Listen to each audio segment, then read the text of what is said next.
Well, my friends, how are you doing? Welcome to PMP 2024 Live. It's always a pleasure to be with you, those of you who are on the journey to getting certified to being a PMP. And for those of you who are already certified, I'd like to say a massive congrats to you. Really excited to be able to meet with you once again. So don't be a stranger. Let me know where you're calling from or where you're listening to me from. And for those of you that may have any questions, now's a good time to begin putting the questions in. But the purpose for our meeting today is to once again realign your journey towards PMP exam success. Okay. I know lots of you have plans to get certified in 2024, but it's important that you be focused on the right direction. All right. Because this PMP exam, when you look at it, it's full of content. It has so much information in it. So you need to be focused, my friend. You need to be laser focused on what exactly you're doing at every step of the way. Now, the easiest way is this. Number one, understand Agile. Please understand Agile. I know there are lots of courses out there. They're very heavy in the predictive piece, but they're not heavy enough in the Agile piece. And therefore, when people get on the exam, they don't understand the questions. Let me be perfectly clear about the questions, how the questions are posed. The questions are going to ask you, you are a project manager. It will always tell you who you are. You're a project manager in a project. You're doing this, that, or the other. You encounter a situation. What should you do next? But not just that. In the answers, you very well could have a blend of agile and predictive answers. And it doesn't mean you should choose agile all the time or predictive all the time. It depends on the way the answer is crafted. So my recommendation to you, number one, if you have this book called the Agile Practice Guide, read the book. If you've been for one of my courses and you have Agile book, this one, if you have Agile Principle Raw and Uncut, please read the book. In fact, I mean, you can see the relative size, right? This is great. This goes deep. This brings you into the discussion like from a layman's perspective. So if I were you, you can get this on Amazon. You can get this everywhere books are sold, pretty much this as well. So I would recommend, if you are weak in Agile, beef up your Agile understanding to the point where you know pretty much where the question is going, right? You got to know from an Agile perspective the values, the philosophies, the thought processes, like just vanilla flavored values. Know your values really well, right? Just know through this work, we've come to value individuals and interactions over processes and tools, work in product over comprehensive documentation, customer collaboration over contract negotiation, responding to change over following a plan. And even though there's value in the items that we just kind of discredited, we value the items on the other side more. That's what you need to be thinking. Then you go over to the principles. Okay. So I'm going to walk you through a little bit of Agile tonight, just to make sure you're on that wavelength. When I'm done with Agile, I'm going to tell you what next to do with Agile. And then I'm going to go into the predictive and then the hybrid. So this is probably going to take about an hour. We might be fortunate to get done quicker, but I want us to jump straight into the discussion because there's a lot for me to show you in this world of PMP. And this first piece is a slice from my course that I call Agile for Practitioners. My buddy Roy and I put this together, and it has helped PMPs across the world ace their PMP exam. So I'm just going to give you a quick little slice of Agile for Practitioners tonight. Let's jump straight into a few little introductions. So that's me. That's your buddy Phil. And I got certified in 2005. And since I got certified, I've been helping people across the world come from an engineering background. I'm one of those who escaped, who ran away and went into a different world of project management, trained many organizations, as you can see on the screen, many government entities, and so on. But let's jump straight into why agile. Why agile? I like this quote from Leon Meganson. It says, "It is not the strongest of the species that survives, nor the most intelligent, but the one most adaptable to change." It's all about adaptability, my friend, isn't it? You might recall on page 14 of the Agile Practice Guide, the Stacy model. Stacy model is a great representation of different spectrums where you can be either in an agile setting or in a more simple predictive setting. The summary is you don't have to be agile in practice every single project. For example, you don't have to use Scrum on every single project. You don't have to use Kanban on every single project. Imagine a nuclear plant shutdown. You can't do that saying, we're going to do everything entirely agile. Heaven forbid.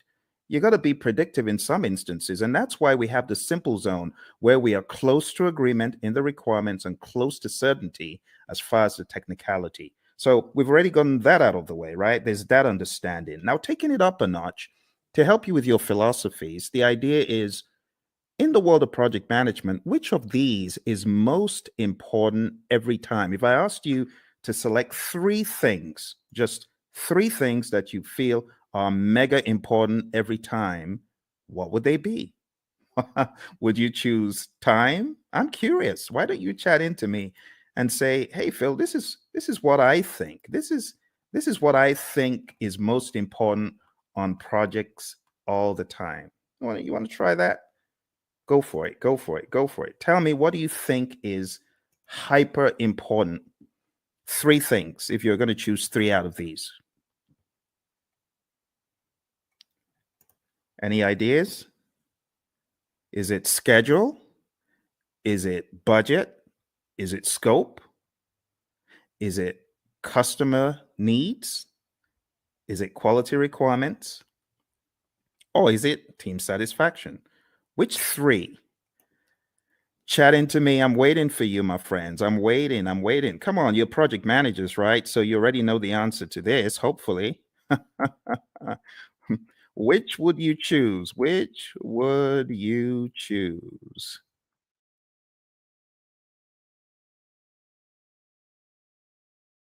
All right. Which would you choose? Everyone's trying to be all cute here. All right. Well, what I would choose is probably not the first one because delivering on schedule, if I don't deliver quality, is going to be frowned on. Don't you agree? If I delivered on schedule, but my customer is not happy, what good is that? Right? What about delivering on budget? You deliver on budget, but your customer is not happy. You got issues. You see where the train is going now? So, in order to answer this question, you need to ask, what about the customer? That needs to be actually one of the first things, but it's not the first thing that you think about. You know, the very first thing you should think about? The very first thing you should think about is the restaurant analogy. Have you ever been to a restaurant and you made the mistake of being mean to the waiter and they're going back there and you're wondering, oh my goodness, I shouldn't have done that. Who knows what they're going to do to my food? Has that thought ever crossed your mind? Well, it's the same thing when it comes to the world of project management. Because if you are not satisfying your team members, the likelihood is your customer may not be satisfied because the team may not put in their best. But if your team is satisfied, and I'm not talking salary now, I'm just talking being mindful and being empathetic and ensuring that the team has what they need. You know, the Agile Manifesto talks about giving the team the environment and support they need. When you do that, you're likely to have the team meeting quality requirements, delivering on budget, schedule, scope, and the customer is likely to be satisfied. All that good stuff. Okay, so the best answer to this, I don't know if you noticed, this said all plan scope. So you don't have that mindset of, oh, we have to deliver everything. In the world of Agile, no, that's not our mindset. Our mindset is we got to deliver value. It doesn't have to be all the scope. So I was looking for you to choose the bottom three. That's what I was looking for, just the bottom three: customer, quality, and team. Now, moving on to the next part where we're going to go pretty quick. This is what I was talking about, right? The Agile Manifesto values, which I've already covered, and then the Agile Manifesto principles. I'll just summarize them. Number one, customer obsession. Number two, welcome changes, even late, for the customer's benefit. Number three, deliver working product frequently. We want this to be shorter than 2 months because things change rapidly. You want feedback. You want to put it back into production. You want customer engagement. If it's far beyond 2 weeks, your customer may be disengaged. Number four, business people and developers working together daily. Number five, building projects around motivated individuals. I mean, that's common sense. No one wants to build a project around a demotivated team, right? Number six, face-to-face conversation. Now, this is very debatable because today everyone's on Teams, everyone is on Zoom. So, when it comes to efficient and effective, we got to be careful in 2024. But for the sake of your exam, just go with number six as it's written. Number seven, working product, the primary measure of progress. In the world of Agile, we don't do all those percent completes and statuses, right? In this world, Agile processes promote sustainable development. I call number 8, don't kill the team. The don't kill the team principle. Number 9, continuous attention to technical excellence and good design enhances agility. Number 10, keep it simple, sir. Keep it simple, sister. Number 11, the best architectures, requirements, and designs emerge from self-organizing team. Just leave the team alone. Let them do their stuff. You hired adults. You hired experts. They'll get it done better than when they were meddled with. And number 12, at regular intervals, the team reflects on how to become more effective. They tune and adjust their behavior accordingly. Doesn't always have to be the retrospective. This could be just a way of life, a day-to-day philosophy. And that's the Agile Manifesto. You do really need to know this well before you exam, okay? Now, let's go a step further. There is one more thing in the world of Agile that I like showing, and that is a difference between the predictive thinking, which is encapsulated on the screen right here. You can see in the traditional world, scope is fixed, but in the world of Agile, what happens? We flip the triangle on its head, and scope is now flexible, right? What is fixed is we have a fixed time box, that's schedule, and then we have a fixed budget, team size. So don't forget these core things about the world of Agile. Finally, before we get out of Agile, I just want to remind you, because I know a lot of people fight this one. The most popular Agile framework is Scrum, okay? If you haven't read the Scrum Guide, you should. Go to scrumguides.org, download it, read it, right? Scrum is a lightweight, easy to understand model. It's based on 3 pillars of transparency, inspection, and adaptation. This is a sequence of activities. What happens? Number 1, we have a product backlog, and it's a list of all the things our customers want. Then we have an event. It's called sprint planning. Sprint planning is where we meet to decide what we're going to get done in the sprint. As a result of that meeting, we get a sprint backlog. Once we get our sprint backlog, we then have our marching orders. We are already in the sprint, technically, once we start the sprint planning event. But the next event that happens is the daily scrum. The daily scrum is something that we do every 24 hours. Don't say, oh, we do a weekly daily scrum. No, that's not a daily scrum. It has to be daily. So the daily scrum is where the team meets. They meet as a sync up meeting. It is not a status meeting. Please don't choose that on the exam when they give you the trick question that says the daily scrum is a what? Don't choose status meeting. It's not a status meeting. It's a planning meeting. It's a sync up meeting. There's a difference. So it's not status. Don't think status. We could either answer the 3 questions, and with a mature team, you don't need to pass the mic around. They know what to talk about, right? But some teams prefer to not answer the 3 questions. They prefer to walk the board or just do some other configuration, right? Some very mature teams, they may not even walk the board or answer the 3 questions. But for the sake of your exam, understand that the 3 questions is pretty staple, and then the walking the board. It's talked about in the Agile Practice Guide, okay? Then the sprint, how long is a sprint? 4 weeks or less in the world of Scrum. In the middle of the Scrum, a lot of teams these days, and I really want to call your attention to a very subtle fact regarding your exam. I'm going to have to go to that book again. And it's a good book, actually. It's not a bad book. It's the Agile Practice Guide. So let's go to the Agile Practice Guide, okay? So looking at the Agile Practice Guide, I want to point out to you that there are a number of things the PMI accentuates on page 50 forward.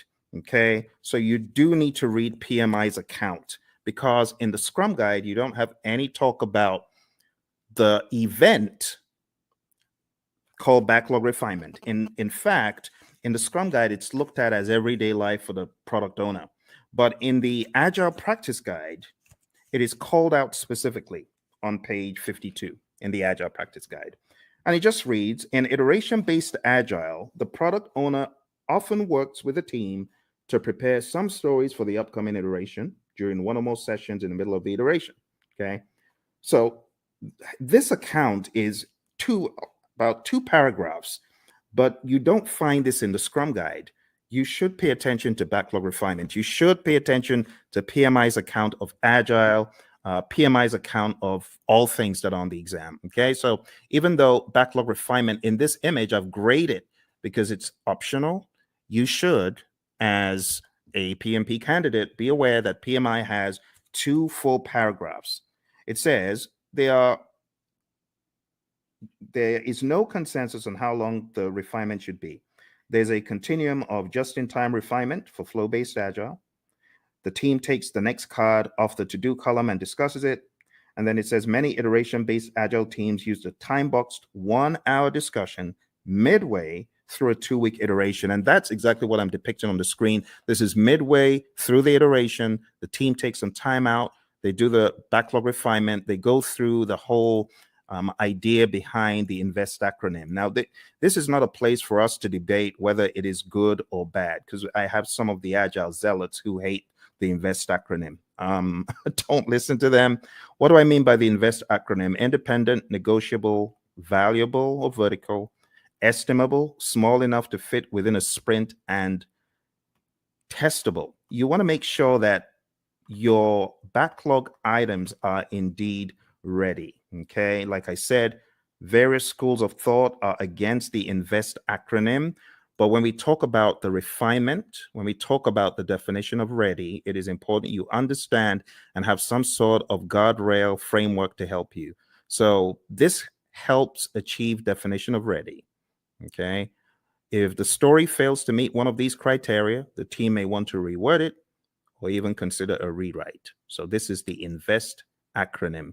When we say a story is ready, it means ready for us to work on. And in your backlog refinement sessions, you want to work on getting your stories to a definition of ready. Okay, it's just that simple.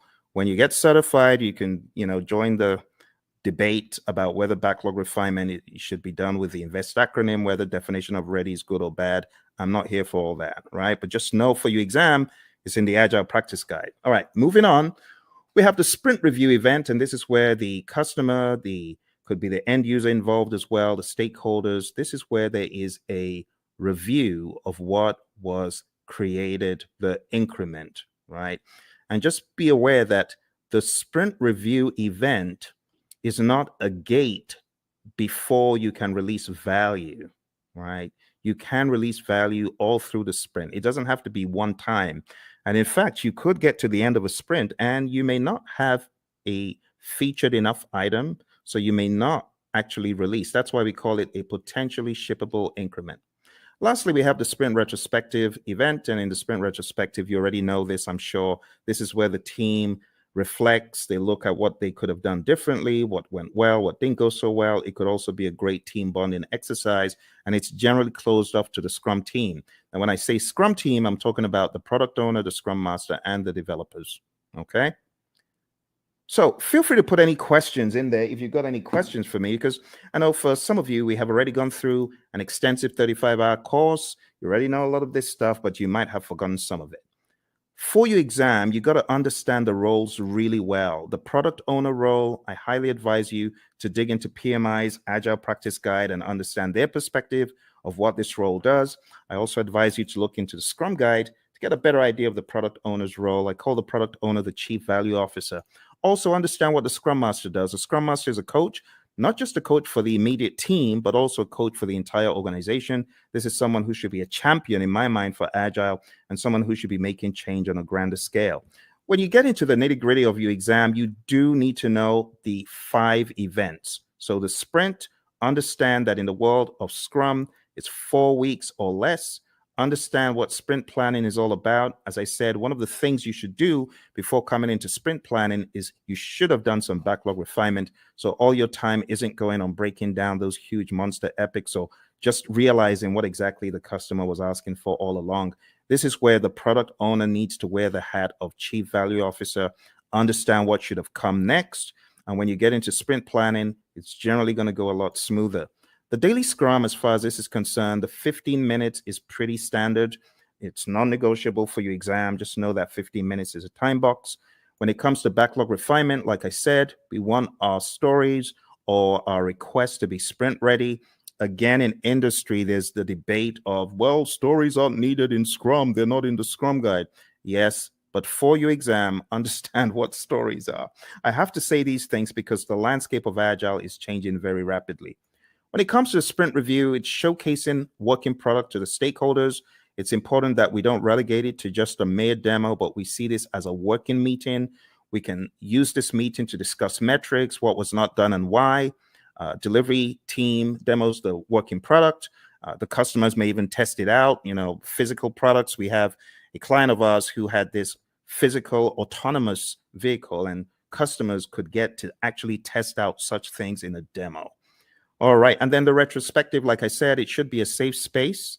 You want to understand what worked well, what didn't work well, and you could have some items that you take back to put into the product backlog for the next sprint so that you can improve on those items. But this is not mandatory. It used to be, but it's not mandatory anymore. Okay, a few quick memory joggers. A list of some of the long list of requirements, only those to be done in a sprint. Okay, I'm going to move very quickly. So these are just joggers for your memory, right? Since it says some, it is not talking about the all-encompassing product backlog. This is just talking about the sprint backlog. What about this one? The product backlog is prioritized and owned by whom? Okay, I've already given you the answer to this earlier on. So this is talking about the Chief Value Officer, aka product owner. All right, how about this one? The first event of a sprint is what? Okay, if you were listening in the beginning, you would have gotten that it's the sprint planning event. All right, let's go to the next one. The average length of a sprint used in most firms. If you use the world of Agile philosophies in your firm, you probably know the answer to this one. All right, so the best answer to this, my friends, is not the 1 month. I said 4 weeks or less, but in industry, the sweet spot is 2 weeks. All right, let's move on to the next one. The end result of the sprint is known as what? What do you call the end result of the sprint? All right, so I've abbreviated it because I really want you to think. I really want you to be on your toes thinking about, okay, what are we talking about here? So here we're actually talking about the increment. Now, you can eliminate 1, but you're left with 3. It's definitely not the Project Management Institute. So the best answer that I would have expected you to choose is potentially shippable increment, PSI. Majorly because it may not be featured enough. All right, so PSI is the answer to that one. Okay, PSI. Okay. Next one, a daily scrum is what? What is a daily scrum? Is a daily scrum a planning meeting, a status meeting, a phase gate, or resolution meeting? Hey, Lawan. Lawan, good to see you. Lawan is one of our PMP gurus. She's already certified. And Lawan's got some other certificates, haven't you, Lawan? So very nice to see you. Nice surprise. What are you working on now that you're a PMP? Tell me what you're working on. I'd love to know. All right. So the daily scrum, Lawan said it's A, and she's correct. It's a planning meeting. We don't want to think of it as a status meeting. That will be an immediate 0. So don't do that. All right. Next one, priming the backlog and preparing it for the next sprint through discussions and reprioritization actions is what?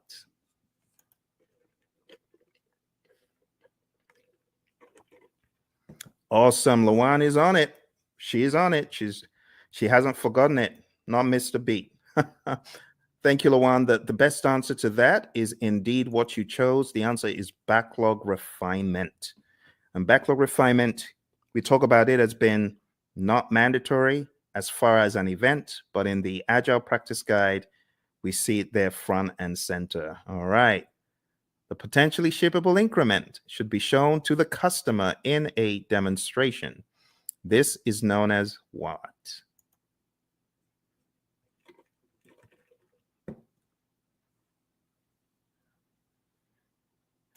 All right. So even though we call it a demonstration, it's not just that, but the best thing that we were looking for here is option C, sprint review.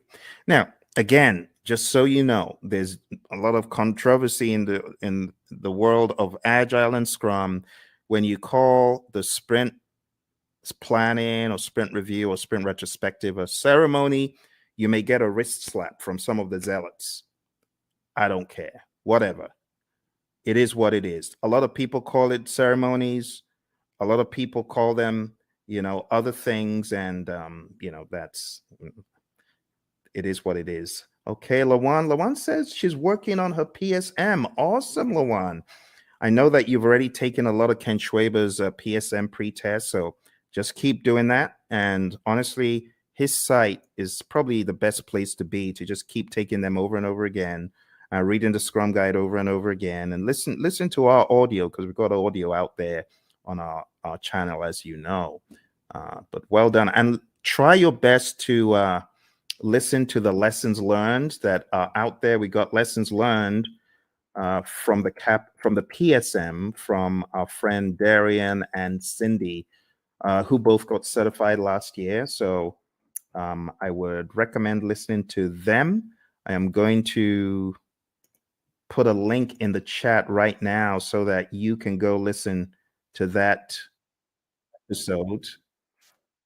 You can go listen to that episode and get some wisdom from both of them. They both got certified less than a year ago for the PSM. All right, well, let's move on to the next one. The Scrum team should spend time in self-reflection and checking itself for optimization and improvements. This is known as what? Another very easy one. You're welcome, Lawan. All right, another very easy one, very easy. Obviously, you know what we're talking about here. We're talking about the retrospective. Brilliant.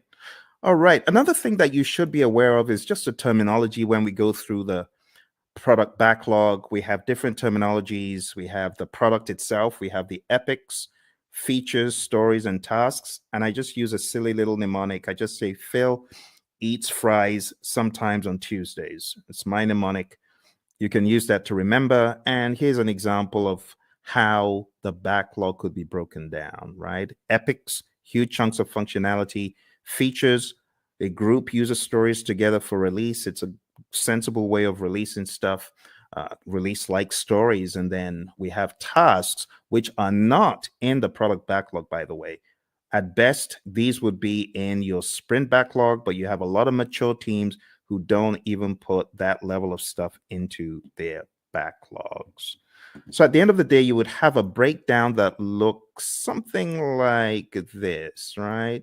You would have the product broken down into epics. Here's an example of PBIs for a website, and I will zoom in so you can see the intricacies here. So it looks very much like a work breakdown structure, but don't get it twisted. It's not a work breakdown structure.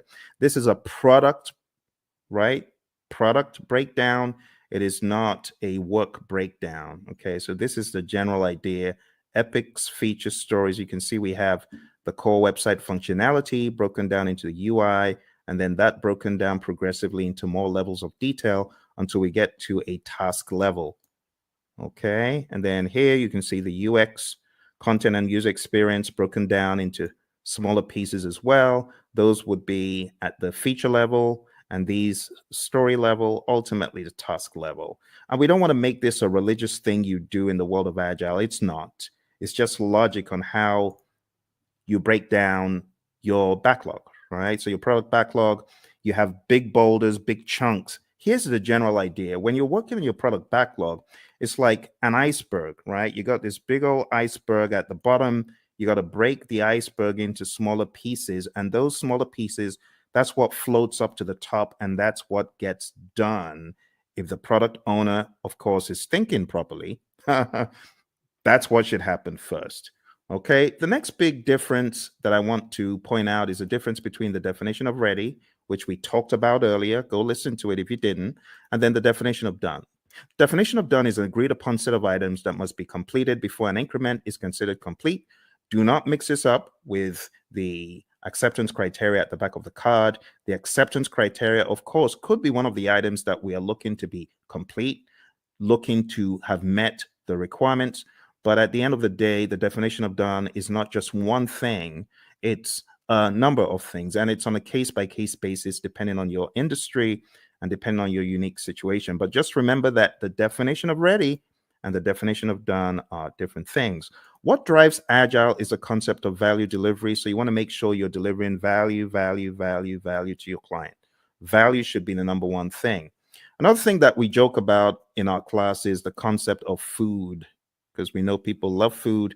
But imagine if you went to a five-star restaurant and you wanted the dessert and someone said, no, you can't have the dessert. You got to eat the greens.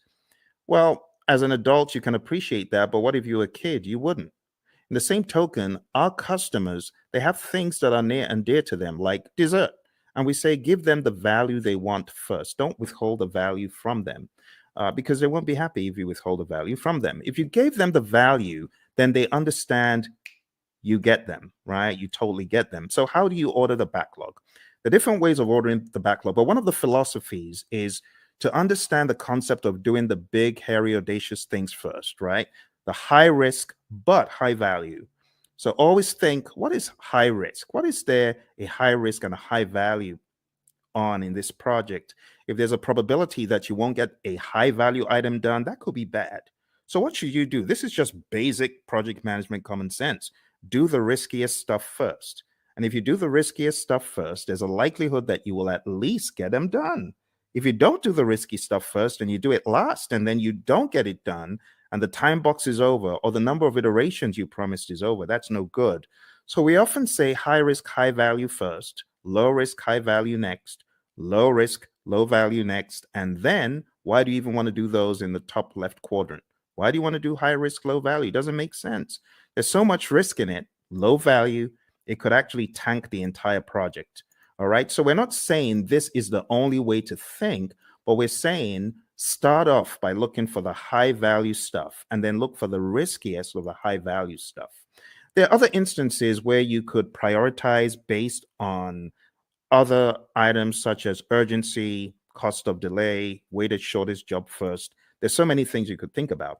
So when we think about ordering the backlog, the job of the product owner is a rather interesting one because the product owner has to think so many things: revenue, demand, importance to end users, frequency of use, the risk of not having it, and so on and so forth. So as a product owner, your thinking always needs to be what is most important. Now, the product owner sometimes falls into the fire alarm trap, which is pandering to people who are shouting the loudest. That is not the way to do it. You want to use more sensible criteria like NPV, ROI, Moscow, and Kano, which are really just categorization techniques when you think about it.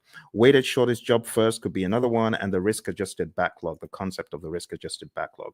So there's so many pieces that you need to master for your PMP exam, but ultimately, you're going to understand that Agile is front and center, because I cannot tell you how many people have cried, my Agile was so huge on the exam.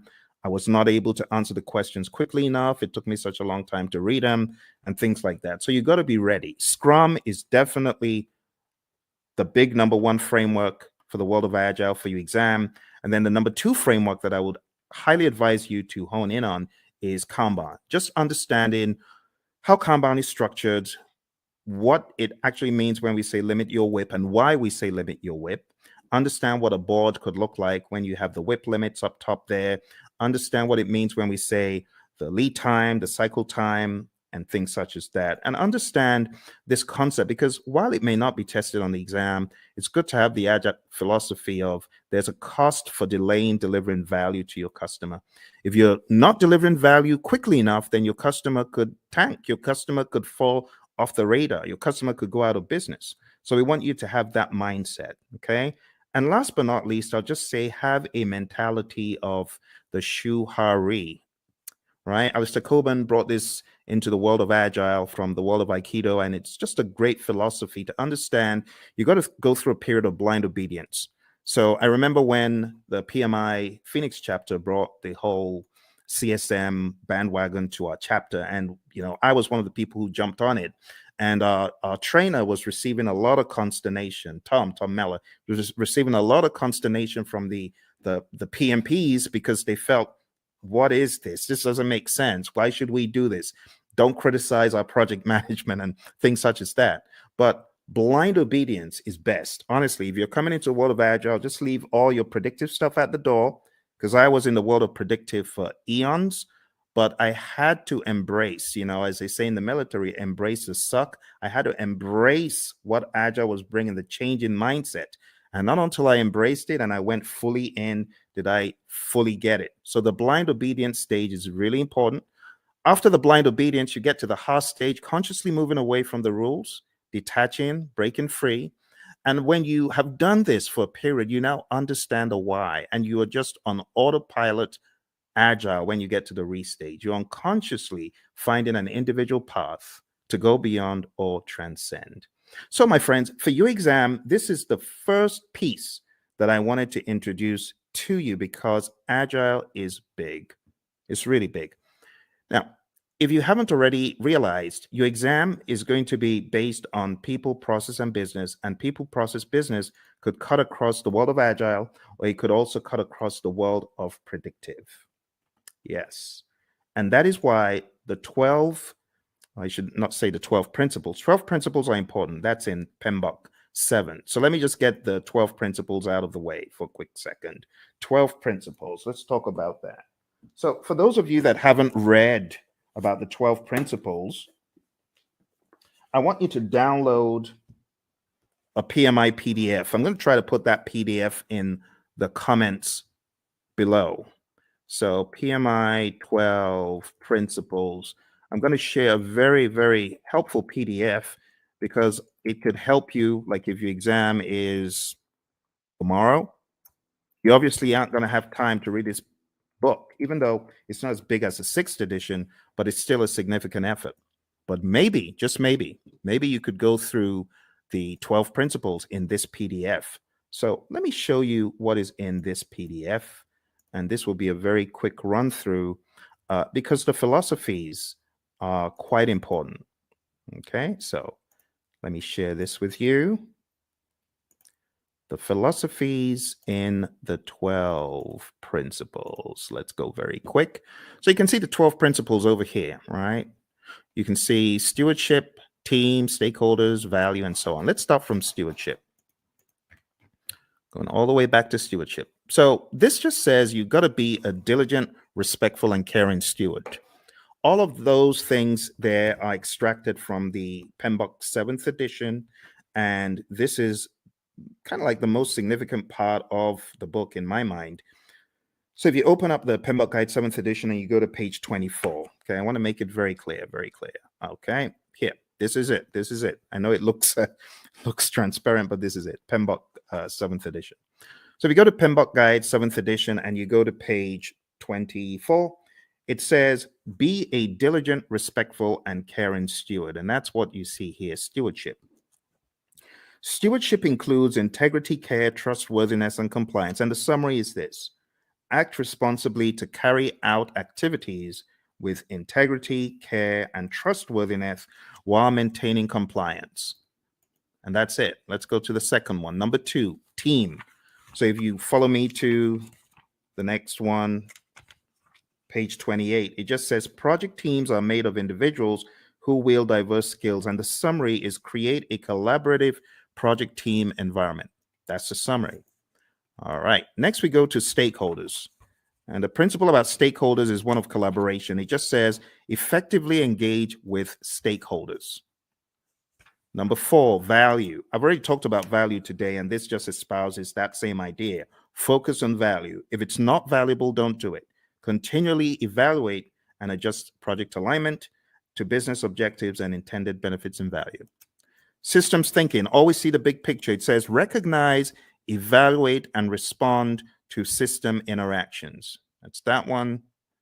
Going over to leadership. Leadership is all about being bold, taking those leadership decisions, making them, it says, demonstrate and adapt leadership behaviors to support individual and team needs. So here, I would say definitely know the Hersey-Blanchard model, the 5 stages of team development, things like McGregor's theory, Herzberg, Vroom, McClelland, all those, you should have an idea about those. But understand that leadership is all about influence. There's a difference between leadership and authority. You got to know that, okay? Even in the power interest grid versus the influence impact grid, there's a difference between power, authority, and influence leadership, okay? You got to remember that.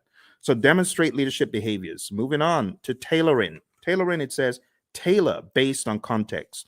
The summary is you cannot throw the entire PMBOK guide or guides or process group or practice guide at every single project.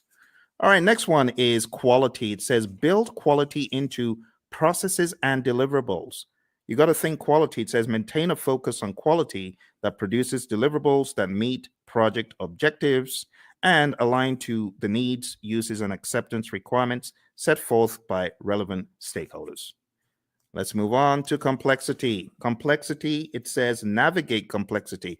The best way to navigate complexity is to understand the dimensions in it. The dimensions, human behavior, system behavior, uncertainty itself, and ambiguity, and technological innovation. There's a difference between these two. So let me go over these on page 51 very quick for you. Ambiguity is a state of being unclear.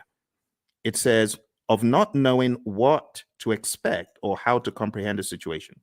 Then it says uncertainty is a lack of understanding and awareness of issues, events, paths to follow, or solutions. The summary is this. PMI is saying complexity is a characteristic of a project, and you as a project manager, you need to know how to manage it.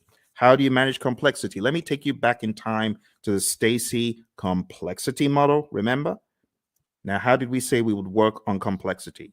We're going to break things down into smaller pieces, do things in iteration. Sounds like agile, right? Because that's what we're talking about. All right, number 10, optimize risk responses. It says continually evaluate exposure to risks, both opportunities and threats, to maximize positive impacts and minimize negative impacts to the project and its outcomes. Number 11, embrace adaptability and resiliency. It says build adaptability and resiliency into the organizations and the project team's approaches. It says most projects encounter challenges or obstacles at some stage. The combined attributes of adaptability and resiliency in the project team's approach to a project help the project accommodate impacts and thrive. Adaptability refers to the ability to respond to changing conditions. Resiliency consists of 2 components: the ability to absorb impacts and the ability to recover quickly from setback or failure. Last but not least, we have number 12, one of my favorites, and this says enable change to achieve the envisioned future state. It says prepare those impacted for the adoption and sustainment of new and different behaviors and processes required for the transition from the current state to the intended future state. Here's the deal, my friends. If you're ever going through change, just remember that people are different. Some people cannot absorb change very well, and others can. So you must approach it from a humanistic standpoint. You have to be empathetic. You have to understand the J curve, the way the J curve works. People are going to be in that valley of the J curve, pondering and wondering, how does this impact my life? They're going to be down in the dumps. So what the PMI advocates quite a lot is sense-making sessions. Don't forget the people. All right, and that's pretty much it for PMBOK 7. For those of you who have been asking the question, Phil, does that mean I need to just read the entire PMBOK 7? I've told you, listen to what I'm telling you. Read, I've given you one PDF. Can I give you one more PDF from the PMI? Let me give you one more PDF from the PMI. I'm going to give you the domains PDF because I know some of you, you're still wondering, but what about the domains? I need to know the domains. Okay, I'll show you the domains. You want domains? We'll go to domains tonight. I'll show you. So here we go. Here are the domains. Okay, just to ensure that your curiosity is satisfied, there are 8 domains in the PMBOK Guide 7th edition. Now, stay with me because I know some of you are fixing to run away. Stay with me. Okay, I got to explain this. This is PMBOK 7. This is PMBOK 6. PMBOK 6 is a wildebeest. It's huge, right? It has 756 pages. This one, on the other hand, has 300 something pages. However, when it comes to predictive project management, this does not do a good enough job, which is why the PMI have included in their library something called Process Groups of Practice Guide. And that took from the now out of publication 6th edition, and they put together Process Groups of Practice Guide to walk people through the knowledges and process groups. Because, should I just be honest? People ain't buying the domains. People are like, we've known the process groups and knowledge areas for the past 2.5 decades. Why are you giving us? It reminds me of the Israelites. Why are you giving us this stuff to eat? Why are you giving us why are you giving us PMBOK 7 to eat? So let me show you the summary, okay? Let me show you the summary. Here is the domains, okay? I've put the domains in the chat. Now let's share the domains very quick. Now, I'm going to read for you from the PMBOK Guide 7th edition, and hopefully you will not ask me this ever again because I feel it's not a very good use of our time, but I know some of you are curious. So let's go to page 7. And another thing about this book is it has 2 sets of pages. You have page 1 in the side where you have the principles, and then you have another page 1 where you have the domains. But let's talk about the domains. Listen carefully. It says, a project performance domain is a group of related activities. That's the difference. It did not say a group of processes. You get it? A group of related activities that are critical for the effective delivery of project outcomes. Project performance domains are interactive, interrelated, and interdependent areas of focus that work in unison to achieve desired project outcomes. There are 8 project performance domains.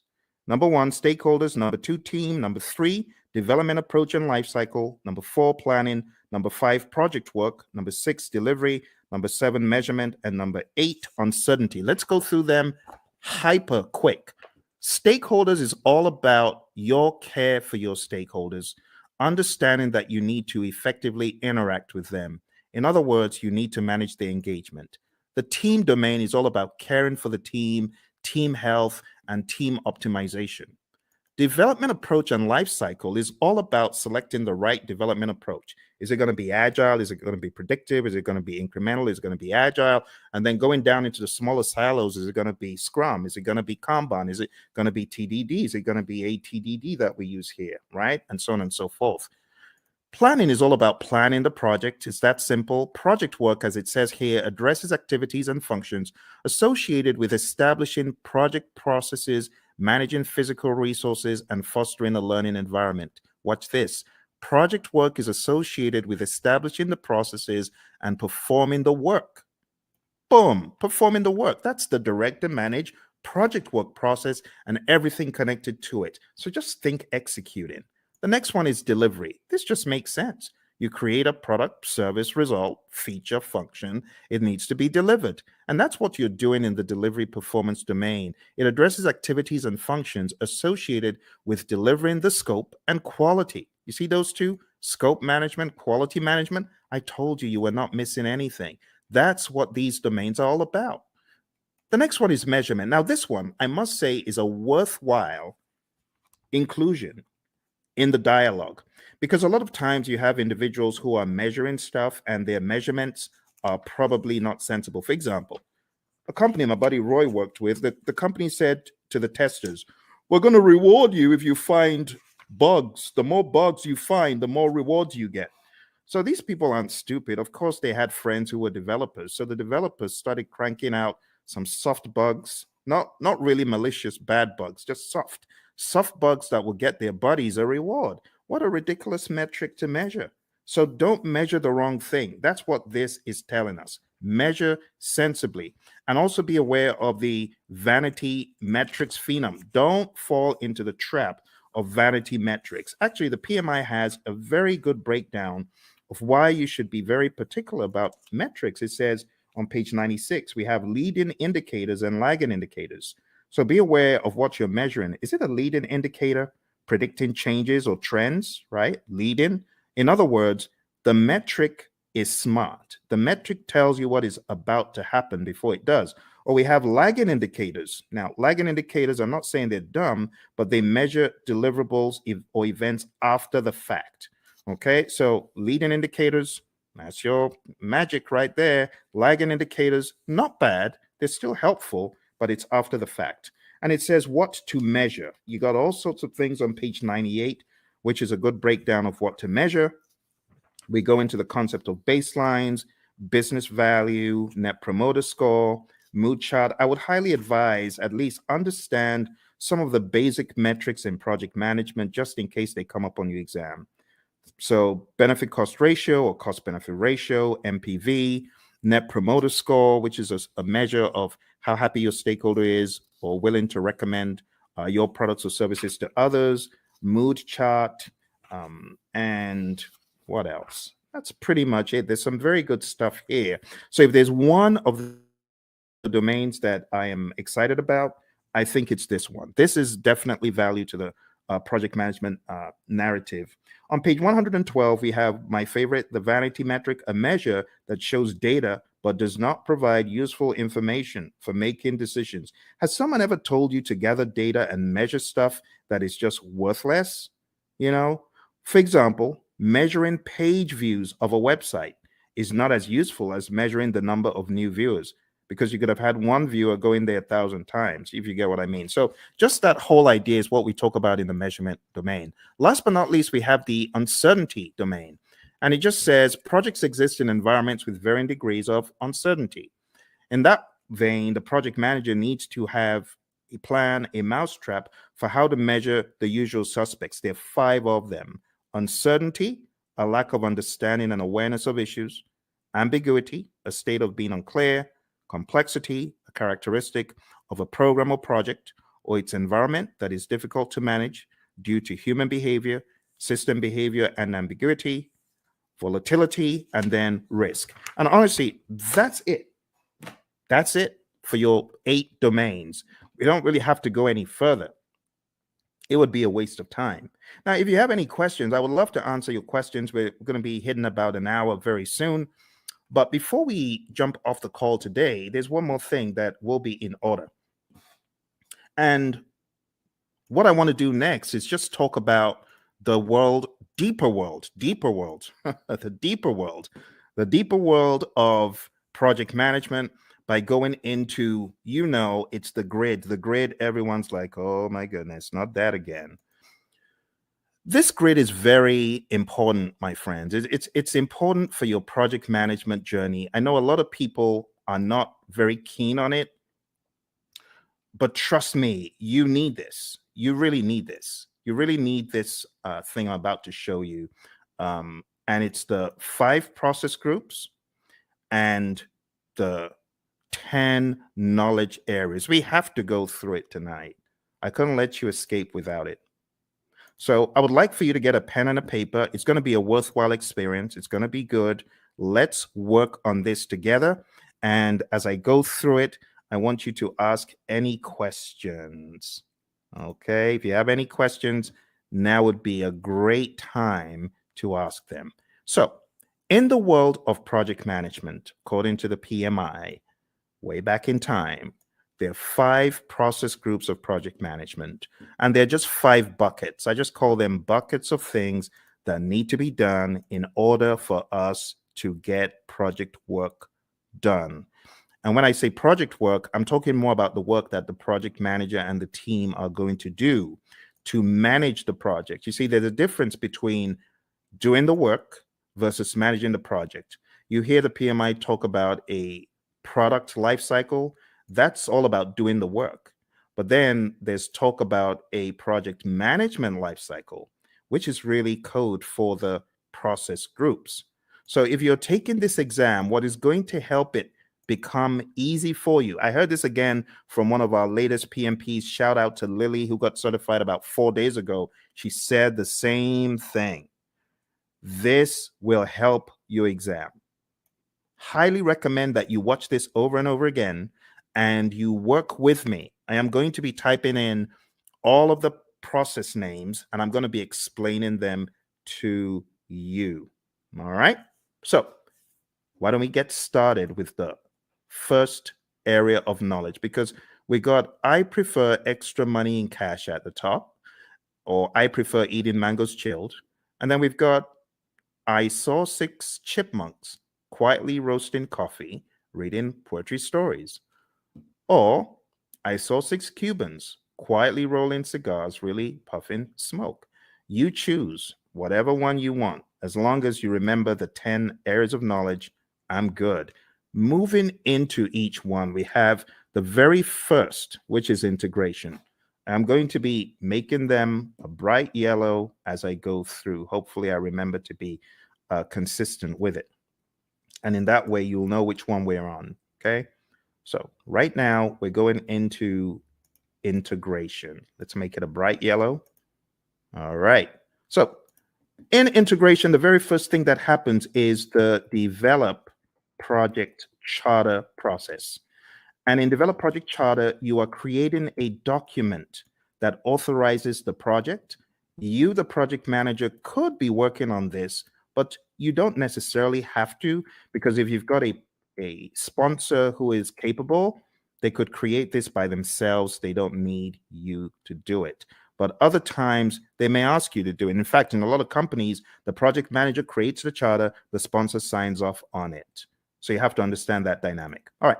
Next, going over to planning. The next thing you do in integration is you develop the project management plan.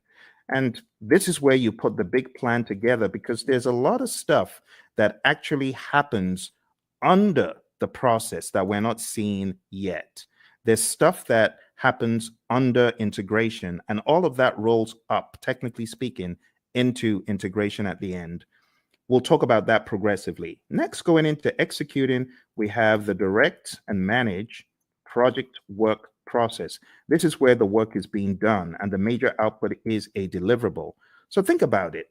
Everything that you're doing in project management, whether you're making a chicken sandwich or whether you're working on software or code or whatever, you will have the time when you need to do the work. And direct and manage project work is where the project manager is helping by directing and managing what needs to be done. Okay.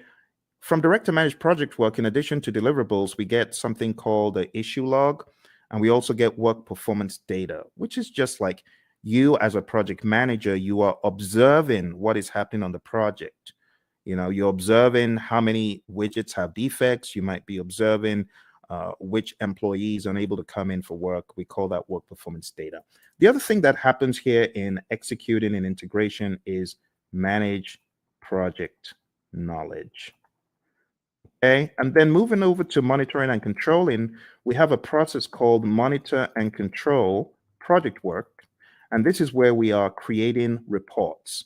We call them work performance reports. And the reports help understand the status of the project and so on. And the other thing that happens here is called perform integrated change control. And this is where you are reviewing the change requests that come in. The change control board is also involved. So you would review the change request as it comes in. If the change request is not in formal writing, you are encouraged to put it in formal writing. And then you review it, you do an impact analysis, and then you send that information to the change control board, and they can review the change request and decide whether it's going to be done or not. And then in closing, we have the close project or phase process. Close project or phase. And this is where you close out either a phase in the project or the project as a whole. Now, what I want to do right now is just comb through them in a little bit more depth. All right. We get a project charter from here, develop project charter over here. From develop project management plan, we get our project management plan. From direct to manage project work, we get our deliverables. From manage project knowledge, this is where we do our lessons learned. We get a lessons learned register. From monitor and control project work, we get our work performance reports. From perform integrated change control, we get our approved change requests. Remember, we could also say the change log is technically an output from here. But remember, your exam is not based on all these inputs, outputs, and stuff. They just help you understand the flow. It is important for you to understand the flow, my friends. And then we have close project or phase. So closing out the project or a phase in the project. This is where we have a final product, service, or result transition as an output. We also have a final report as an output. Okay. Now, these are not just random words that I made up. These are indeed things in the PMBOK Guide 6th edition and things that are helpful for you to know as you traverse the landscape of project management as you prepare for your exam. Okay. All right. I hope that makes sense. Do send in any questions if you have questions. So that's the first knowledge area. Now, everything that happens under integration, you got to look at it like this. Look at it like this. All this stuff under rolls up. All the stuff under rolls up, technically speaking. Now here, I know we only have one process here, but technically speaking, what you have in identifying the stakeholders, you want to make sure the stakeholders buy into the charter. All the stuff you have here in planning is going to add up to your project management plan. All the stuff you do in executing is pretty much governed, talking about governance from an integrative standpoint.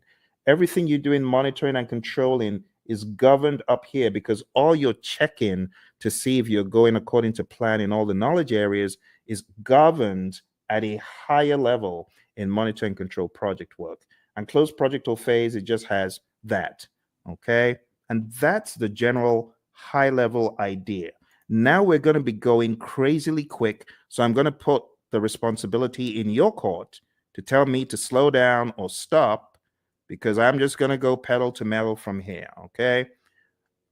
All right.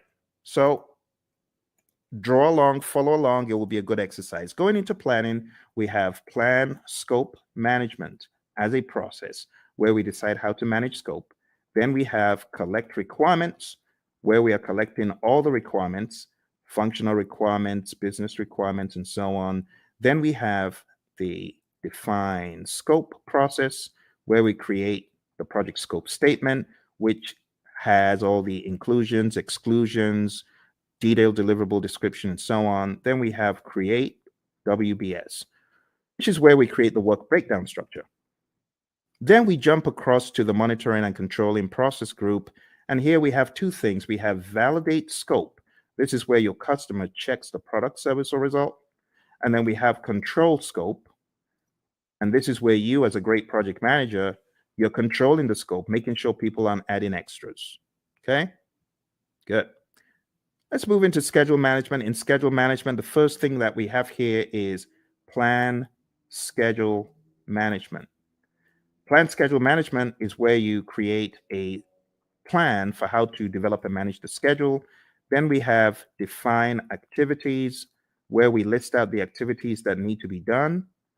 Sequence activities, where we put the activities in order of occurrence.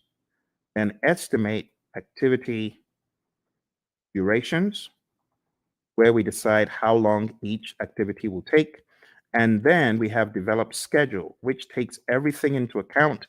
And voila, we have our final schedule, right?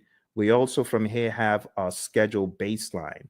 Just to make sure you understand the difference, There's a difference between having a project schedule, which is a living, breathing schedule that you update just sensibly as a project manager, versus the schedule baseline, which is a particular version of the schedule etched in stone.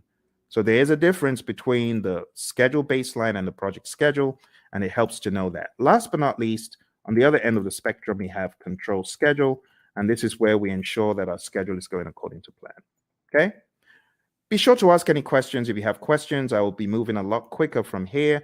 Going into scope, we have three things we do. Three things in planning and one in the monitoring and controlling section. Here we plan cost management, and that's where we plan how to manage cost. Then we estimate costs. We estimate the cost for each line item, each task. Then we have determine budget. And this is where we roll all the task costs to a final total amount. And then lastly, here we have control costs. And this is where earned value lives. Now, when I say where earned value lives, this is where we use the earned value metrics. The earned value metrics could help us see trends where we're likely to end up, or previous performance across schedule and cost and even scope. Just remember for your exam, you need to remember SPI, CPI, CV, and SV. You need to remember that they all start with EV. They all start with earned value, right? That's an easy way of remembering. If it's a variance, what do? You subtract. If it's an index, what do? You divide. So that's another quick tip. And then if it's schedule, then if it's schedule performance index, plan value is the other thing. If it's schedule variance, plan value is the other variable. If it's cost related, actual cost is the other variable for cost performance index and cost variance. Okay, so let's zoom into that for the sake of those who may have forgotten. The big thing for your exam is really knowing what does SPI mean if it's 0.4, or what does CPI mean if it's 0.4. Anything less than 1 is bad for the indices, right? Greater than 1 means you're doing better than projected. Anything less than 1 is bad. Equal to 0 means you're equal to 1, I beg your pardon, for the indices means you're right on target. For the variances, if it's 0, it means you're on target. So if you have a 0 variance, that's good. If you have a negative variance, that's bad. If it's greater than 0, like if you have even a $5 cost variance or schedule variance, that means you are actually better than planned. Okay, so those could help you in your recall for the exam. I'm going to put them over here. I'm going to make them a little bit smaller because they're not really a process. It's just something to remember. All right, let's go over to quality. So in quality, we have plan, quality management, and we have manage quality, where we are actually carrying out our quality audits, manage quality. And last but not least, we have control quality. And in control quality, this is where we are actually checking the product, service, or result. Okay. For those of you just coming, we're doing an end-to-end coverage. It's a very rapid means for you to catch up on the PMP. Once this live stream is over, it is likely you will not see the video because the video will be pulled down. You won't see this video once it's over. So if you know you're not able to stay, unfortunately, you will not see this video afterwards. All right, let's come out. Let's go back in. All right, there we have it. So we've got plan quality management, manage quality, and control quality. Moving on to the next thing we're talking about, we're going to talk about resources. Moving on to resources, we have 6 things here. We have plan resource management.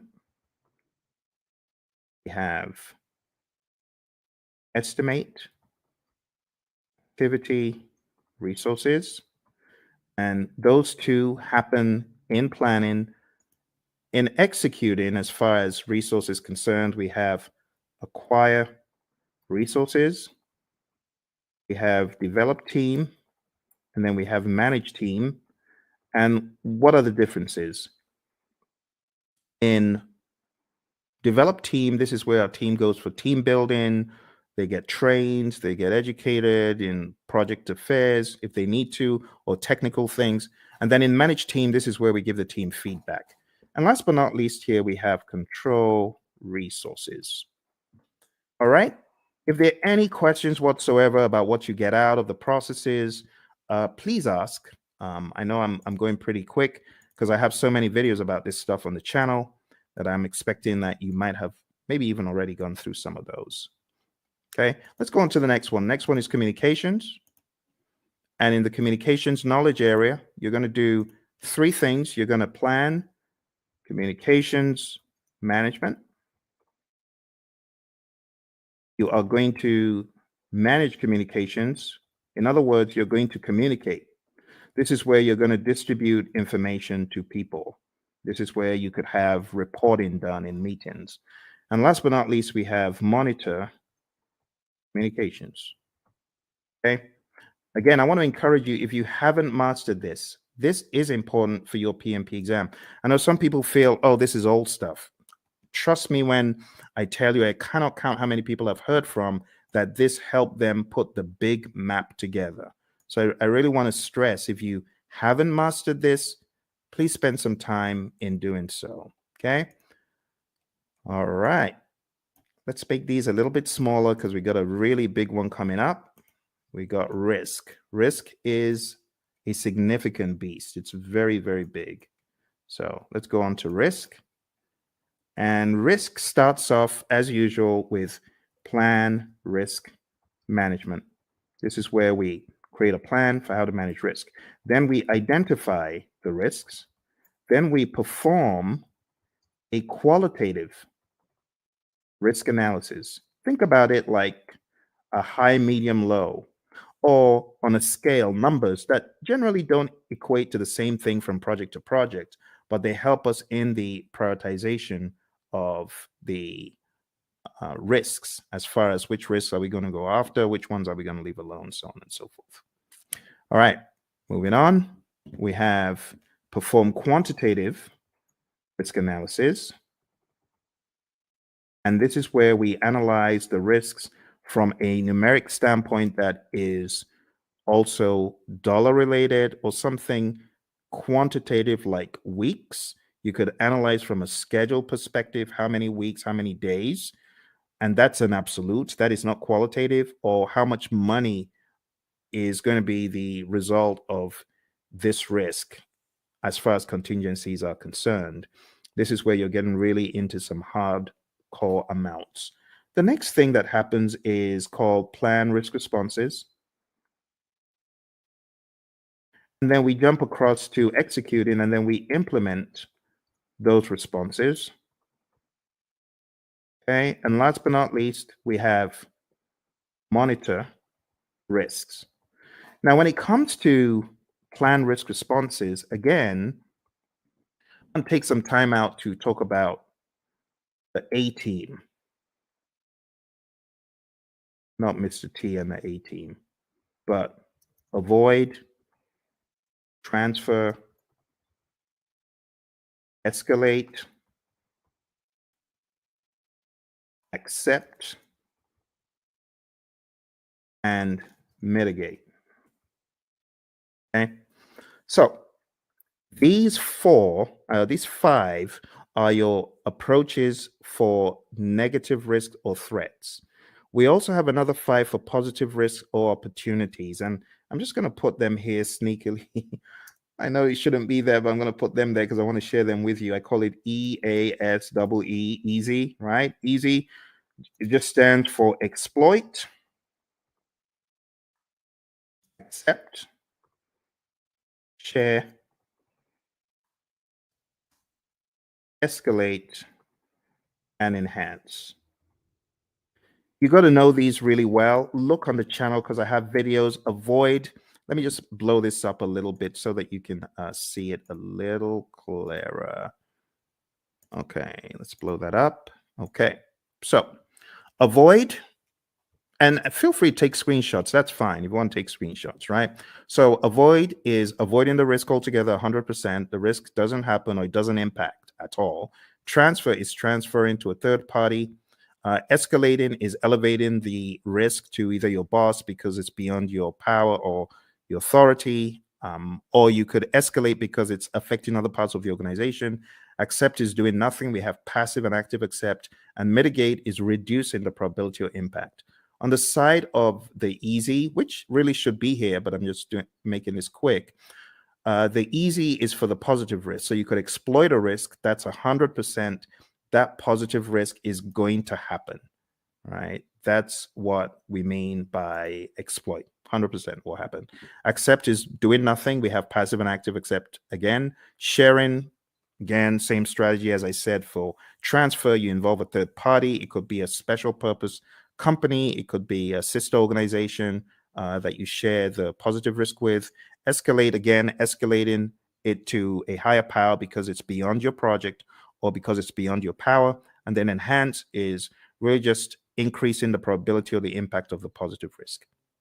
All right, so that's risk, my friends. We are going pretty quick here, and we are going to be done before you know it.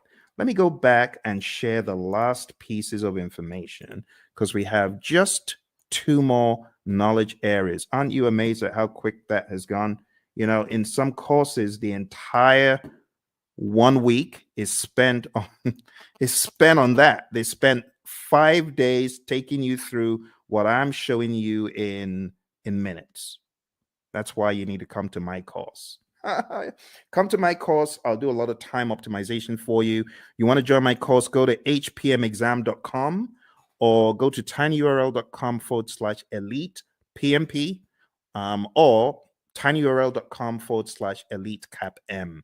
I'm going to put those links in the chat because I know some of you are like, how do I join your program, Phil? Well, you just need to go to Elite PMP.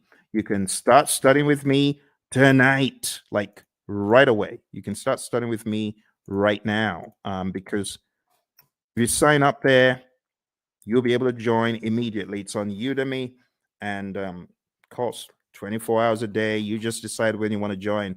And if you're getting ready for the CAPM exam and you're wondering how to get certified, you can join me on the Elite CAPM program as well.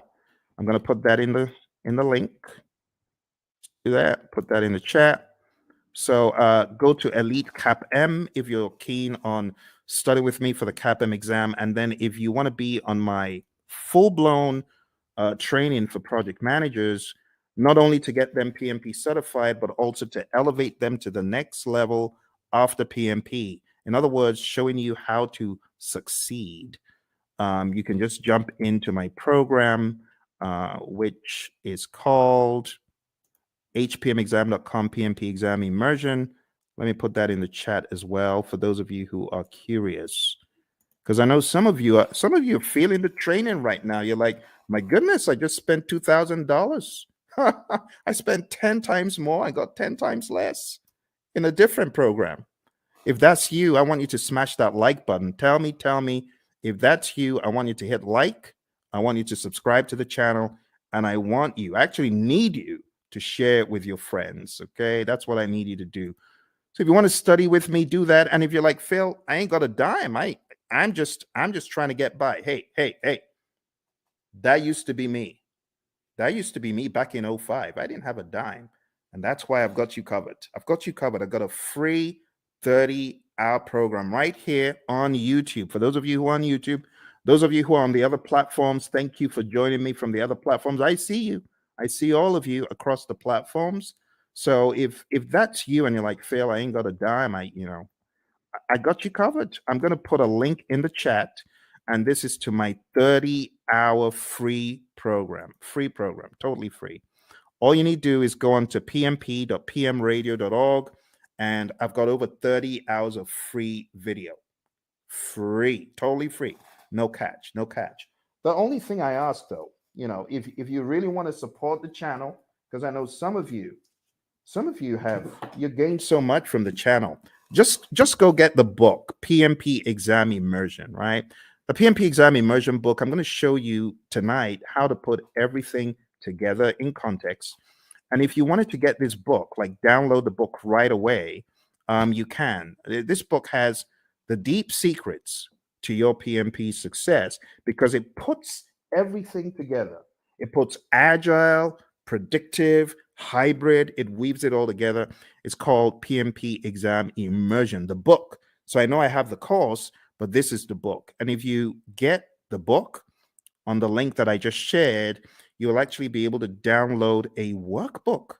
And the workbook has 100 of these crazy, what should a project manager do next kind of questions. So whatever the case, whether you can afford it or not, I got you covered. For those of you who say, Phil, I'm just, trying to survive here. That used to be me. So I got you covered. Don't worry. Just go to pm.pmradio.org, and you're gonna be extremely delighted when you see what I have in store for you guys and girls. Okay.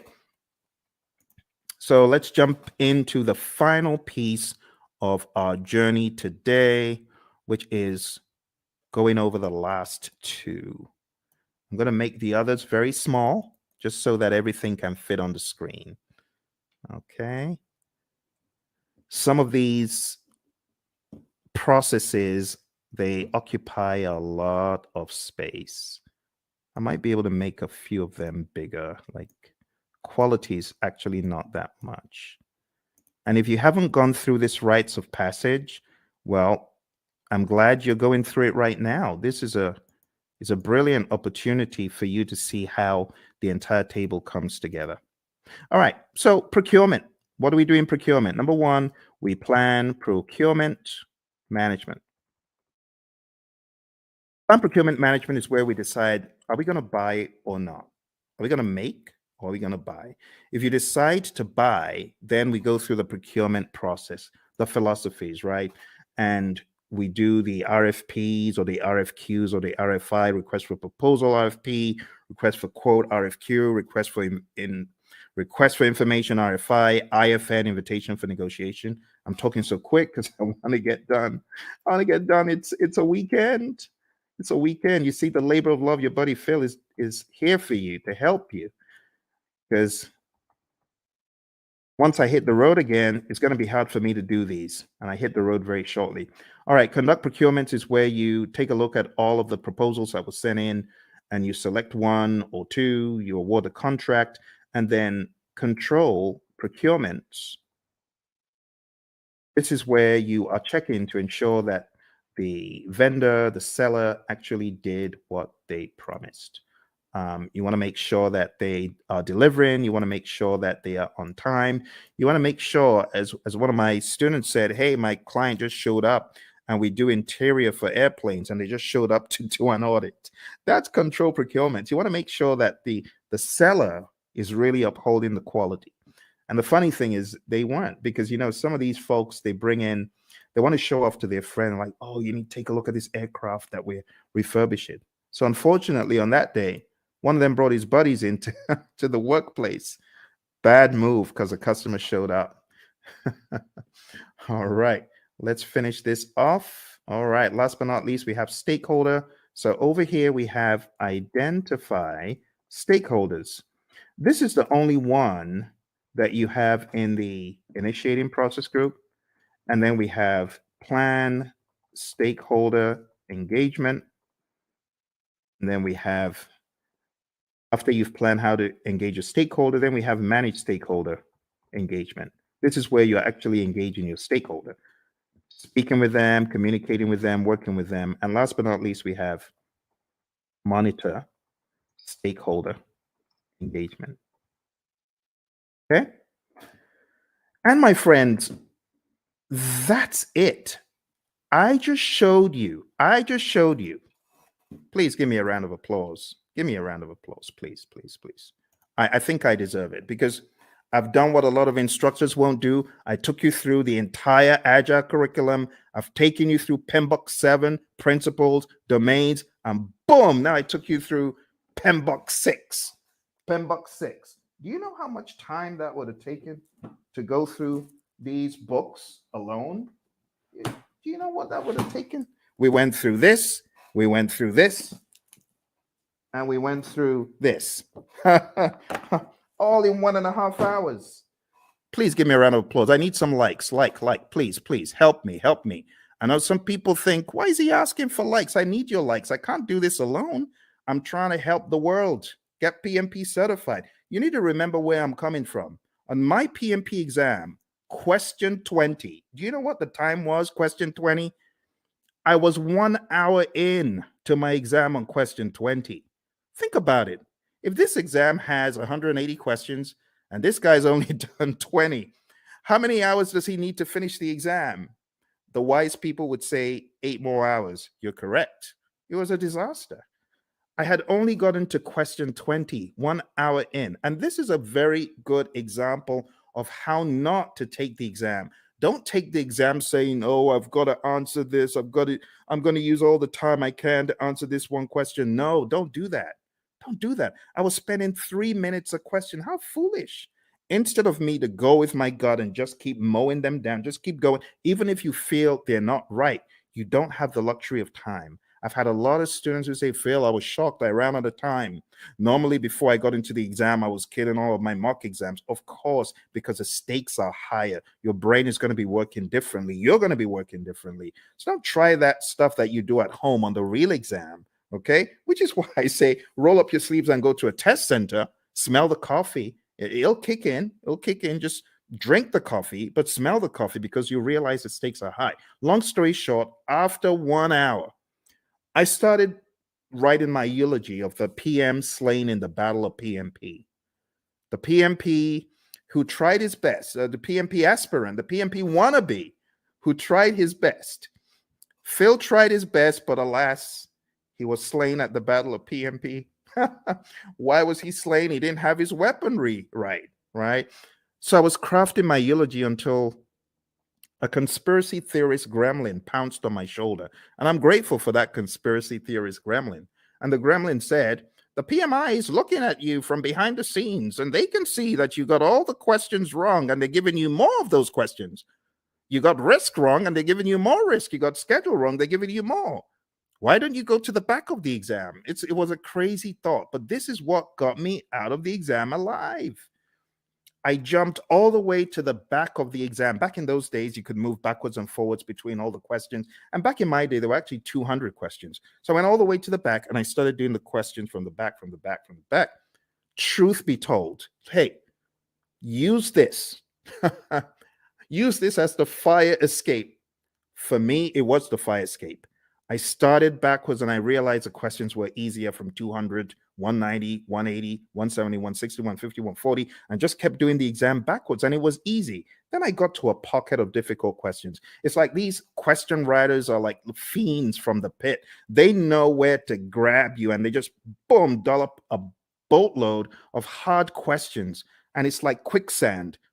Don't be moved by that. You can jump over the quicksand, or you could just do C, D, E, C, C, C, whatever the options are, but don't get stuck in the quicksand. I didn't get stuck in the quicksand.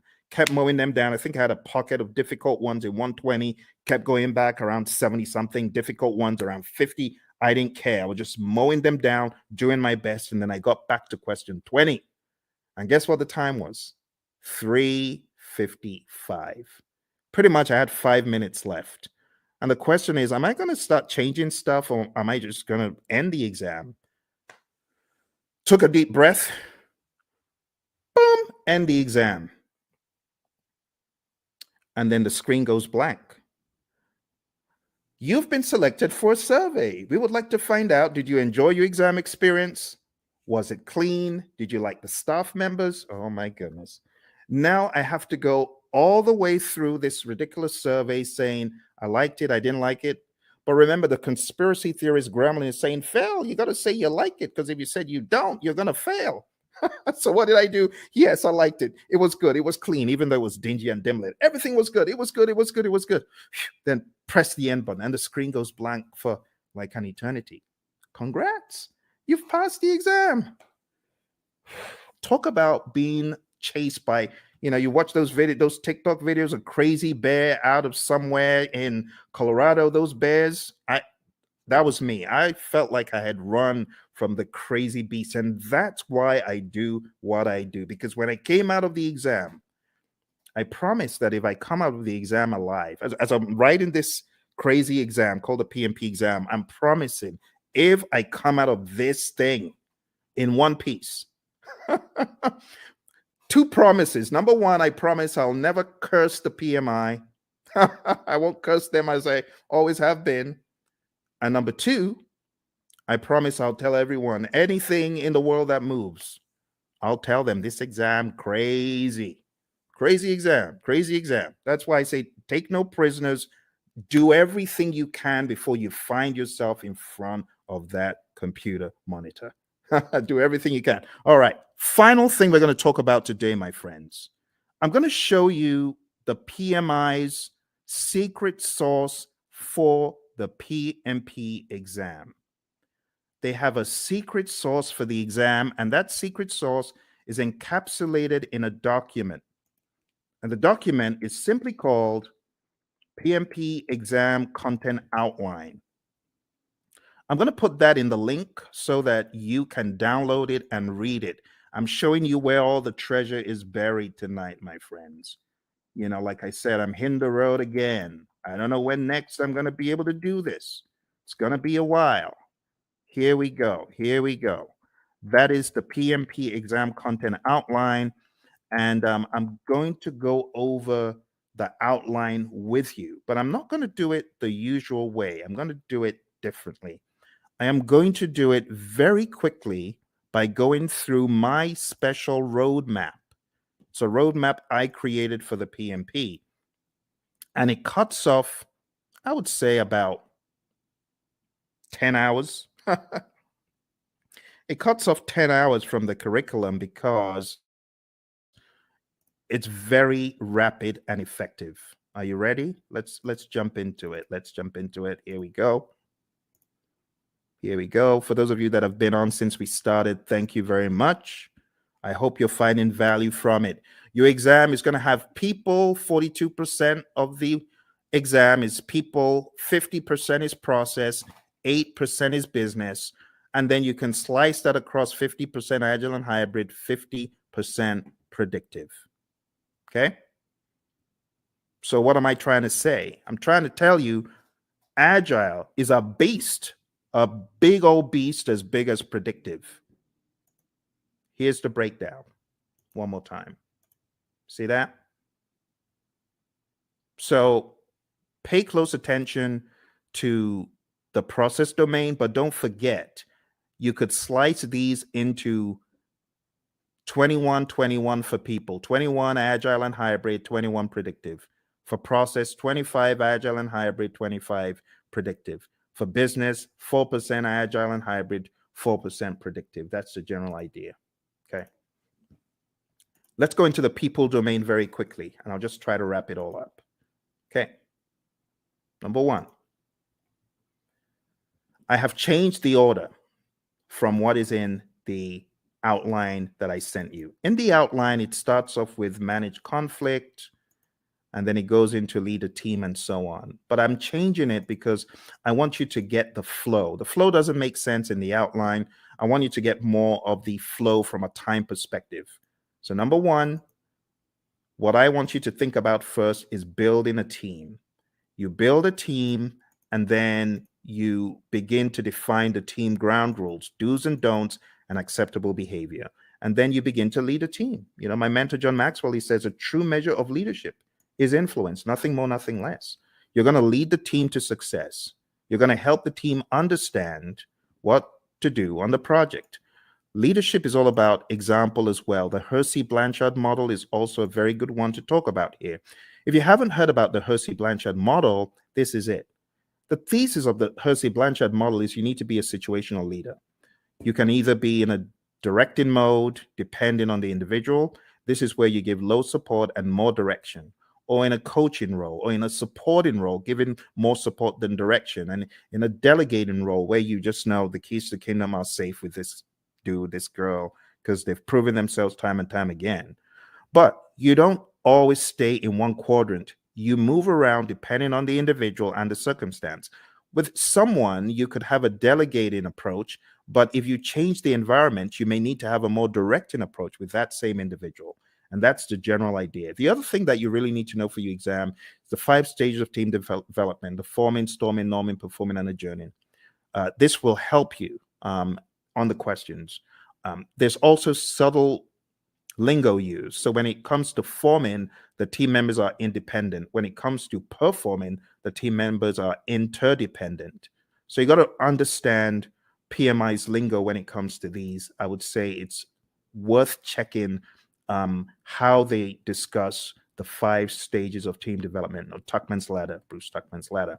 Also, as part of your journey, know the 10 tenets of servant leadership: listening, empathy, healing, awareness, persuasion, conceptualization, foresight, stewardship, commitment to growth of people, and building community. You already know the PMI isn't going to do this in parrot fashion, but you do need to be very comfortable with the narrative.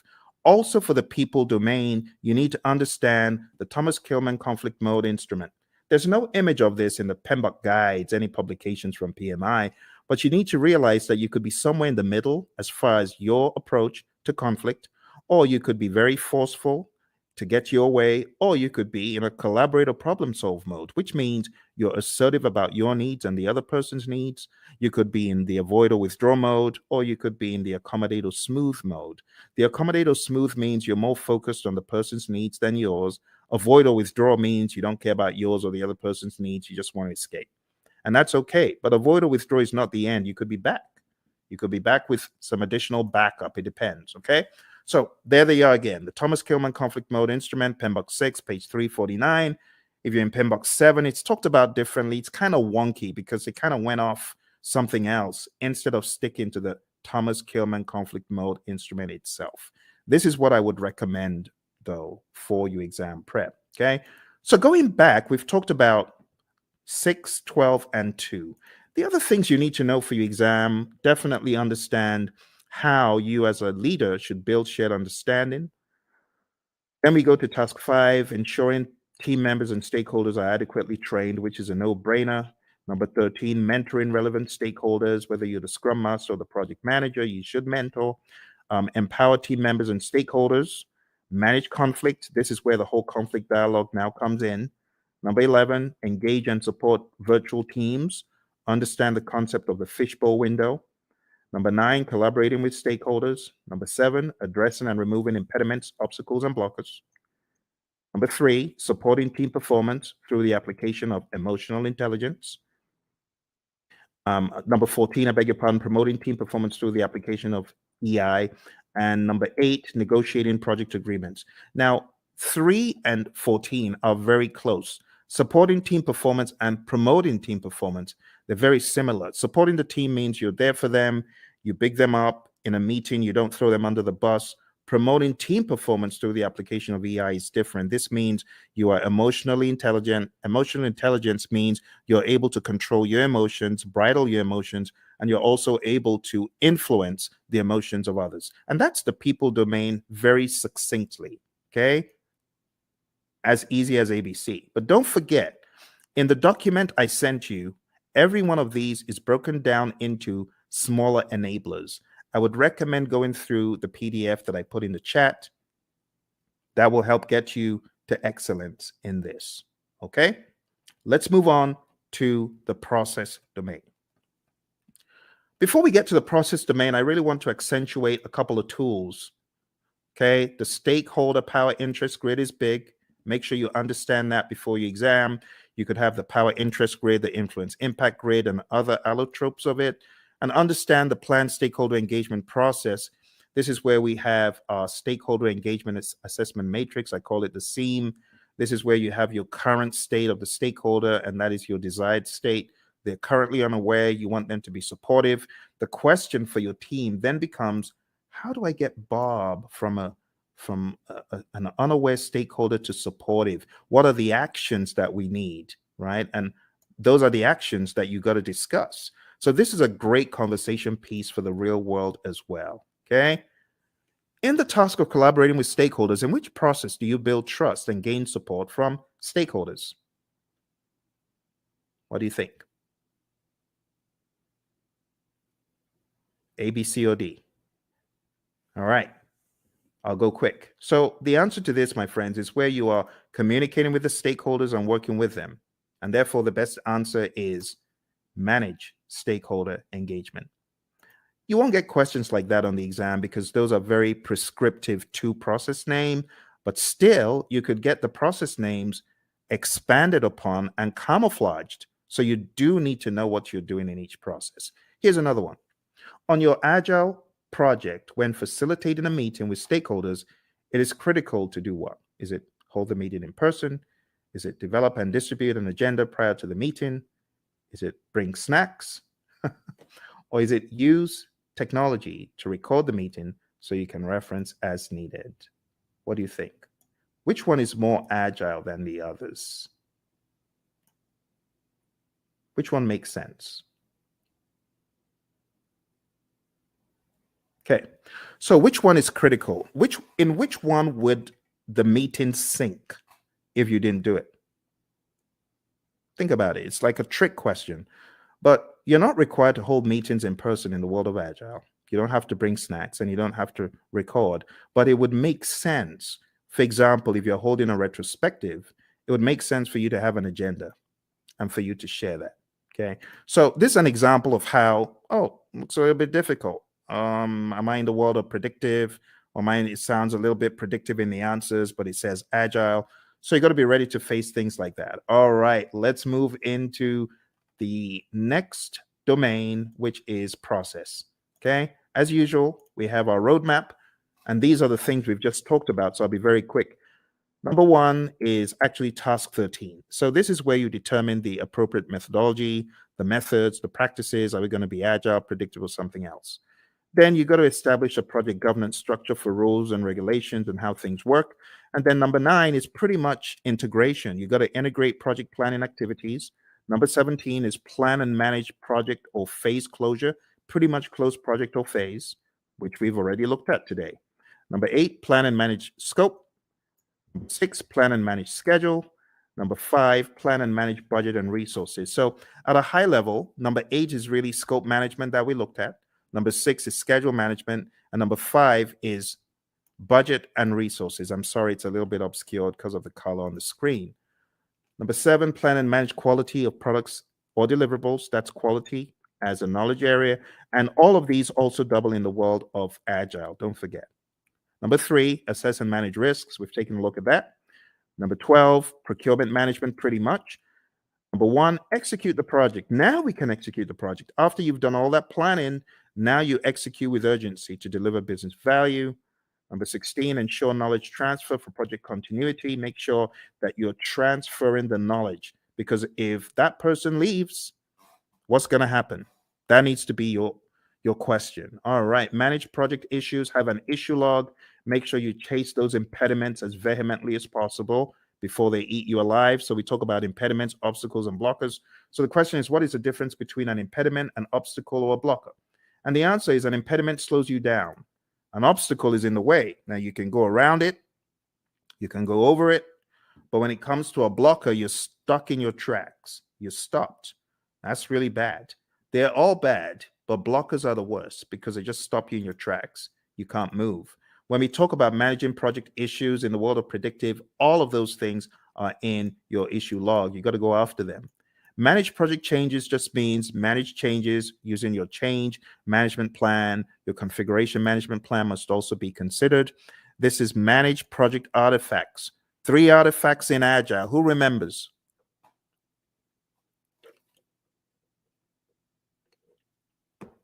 I'm getting some crickets. 3 artifacts we talked about. Does anyone remember?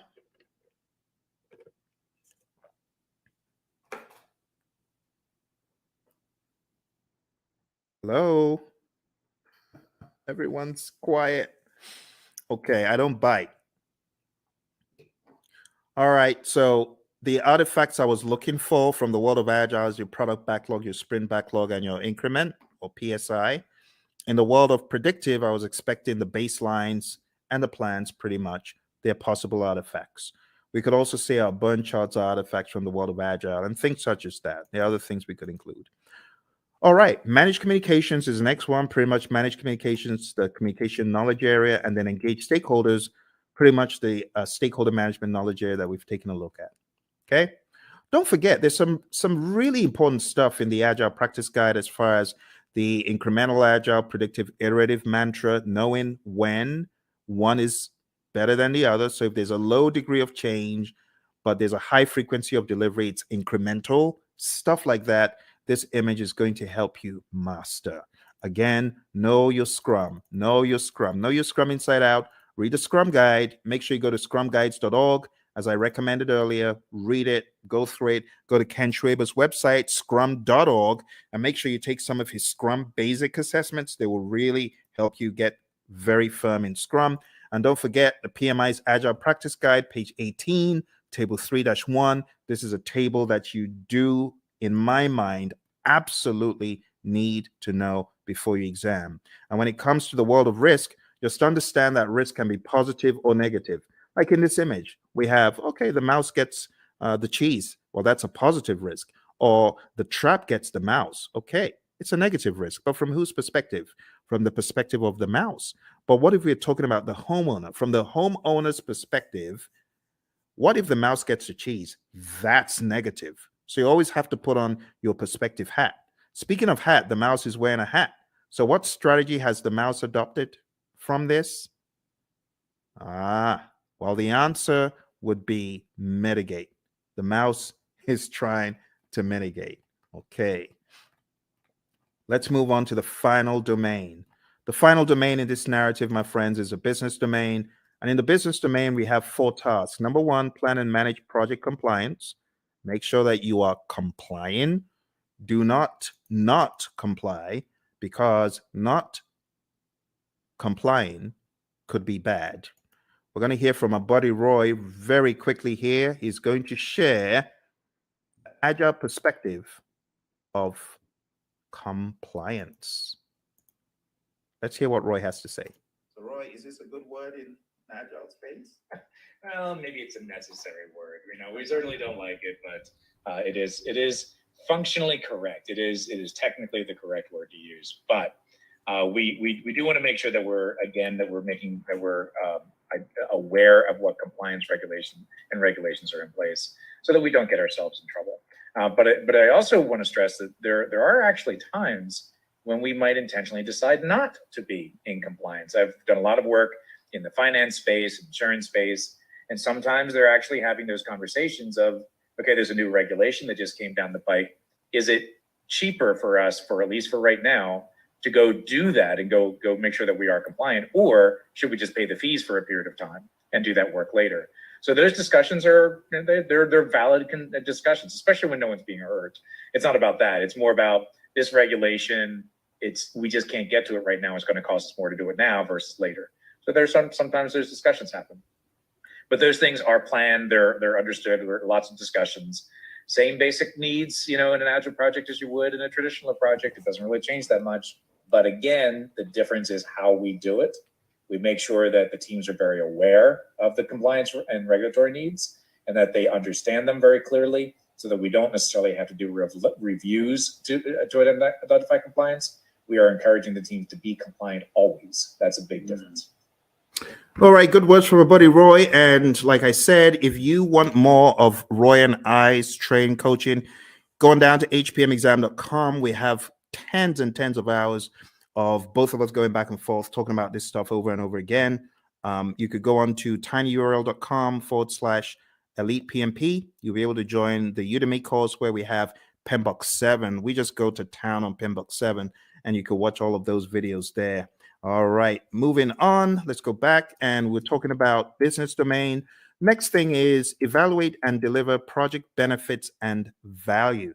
So in the world of the PMI, they've become hypersensitive to the concept of benefits and value and outcome. It's no longer just about deliverable. Moving on to task 3, evaluate and address the external business environment changes for impact on scope. This is what a good product owner should be doing. A good product owner should always be scanning the boundaries and saying,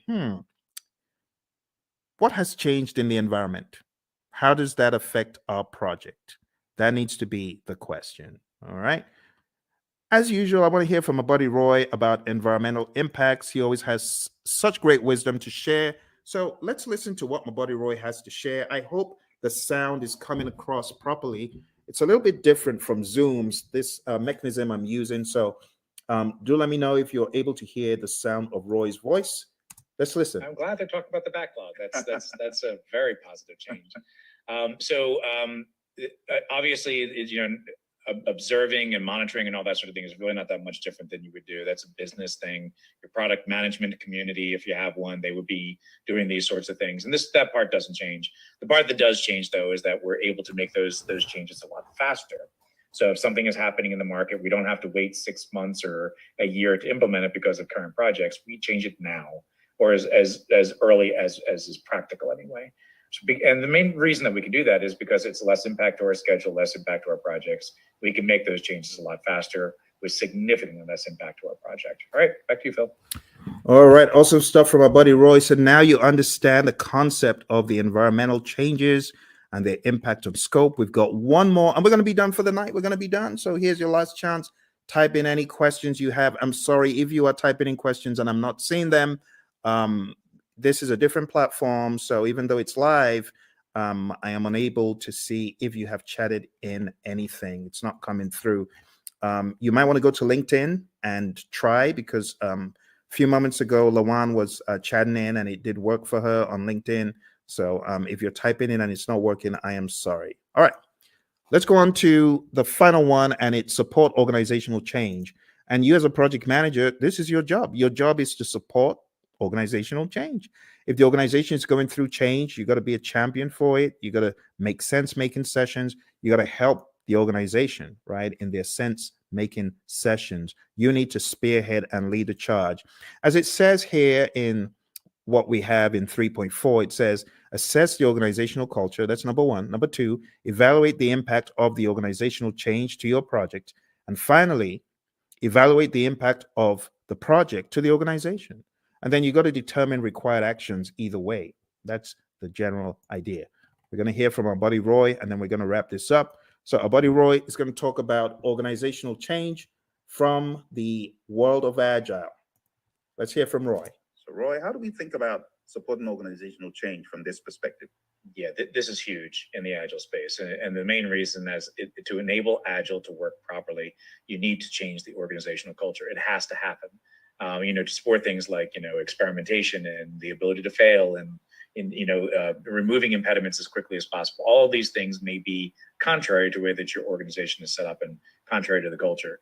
So as project managers, as scrum masters, you need to be evangelists and champions of the process and encourage that change by educating your leaders, educating your business partners, your stakeholders, making sure they really understand what this is all about. Organizational change, let's say this, the biggest barrier to Agile adoption is organizational culture. So if you're looking for one thing that's going to be your biggest problem, it's the organization itself, the culture of the organization.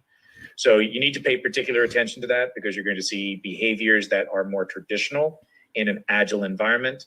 But in an Agile environment, those traditional behaviors don't work, right? If you're expecting to see things the same way, do things the same way, and just do Agile, you will fail. It will not go well for you. You may get some benefits, but eventually you're going to start seeing where the organization is going to get in the way, and you will start very quickly falling back into traditional approaches because this Agile thing doesn't work here, right? And it's not that Agile can't work there, it's that your organization is just not changing to allow it to happen. All right, Phil, back to you. Awesome stuff as always from my buddy Roy, my Agile coach. Thank you, Roy. And with that, my friends, we are done. Or are we? There's one little piece left that I like to throw in at the end, just to help you see how far we have come. Because when I tell you we've climbed 1,000 mountains, you better believe it. We've climbed so many mountains that you won't even believe. When you see the roadmap of everything we've done tonight, you won't believe how much we've done. We've done a boatload of stuff. We've done so much stuff. It could actually be a little bit mind-boggling to you. So what I like to do at this point, I like to show like a roadmap of all the intricacies of the PMP exam. So let me just go over them one by one. First of all, we've talked about the world of predictive. We've talked about the world of agile. We've talked about the people, process, and business domains. We've talked about Scrum. We've talked about Kanban. We've talked about the Agile Manifesto, talked about the Agile Manifesto values and principles. And then I've shown you PMBOK 7. I've shown you PMBOK 6. I've shown you the 12 principles and the 8 domains. Wow. My goodness. Okay, let's put it all into perspective. I'm going to show you one more image to bring it home. This is going to be the coup de grace. It's going to help you see everything in one place. Okay. But are you ready? I hope you are. This is going to go pretty deep. Let's take a look. I call this the PMP mind map. PMP mind map. And this mind map encapsulates the entire journey. I think at the end of it, you'll probably appreciate all the work you have been doing, actually. All the work you've been doing to succeed on your PMP, you're going to see it come to light here. All right. Here we go.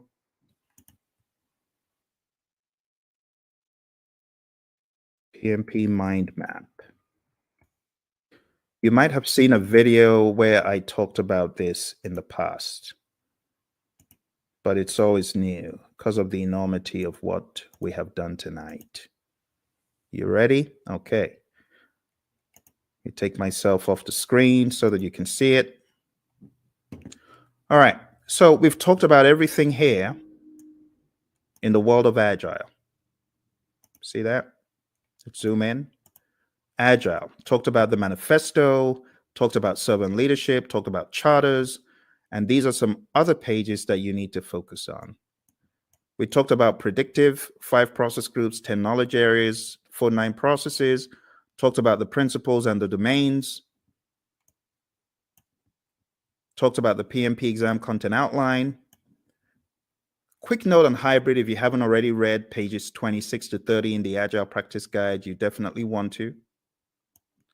And then we talked about Scrum. We went through the 353, and then coming to a wider view, we've talked about integration, scope, schedule, cost, quality, resources, communication, risk, procurement, and stakeholder.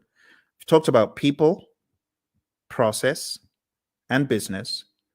And then we've talked about some auxiliary things. I told you about my experience on the exam. You got to manage your time. I told you definitely take it at a test center. I wouldn't advise taking it at home. Bad things happen to some people who take it at home. Some people are able to escape unscathed, but trust me, when it happens, when the flying monkeys come out, it's no fun. And I know a lot of people who have encountered the flying monkeys. Get enough sleep for your exam and definitely do a lot of scenario-based tests. If you haven't taken my 200-question test, which you can find, actually, I've got 2 200-question tests on YouTube. If you haven't taken them, I highly advise that you do. I'm going to put them in the chat. Do that. So, well, my friends, thank you very much for joining me. I appreciate it. You take care, and don't forget, check out all the links, hpmexam.com, tinyurl/elite PMP, and tinyurl.com/elite CAPM. All right? You take care. All the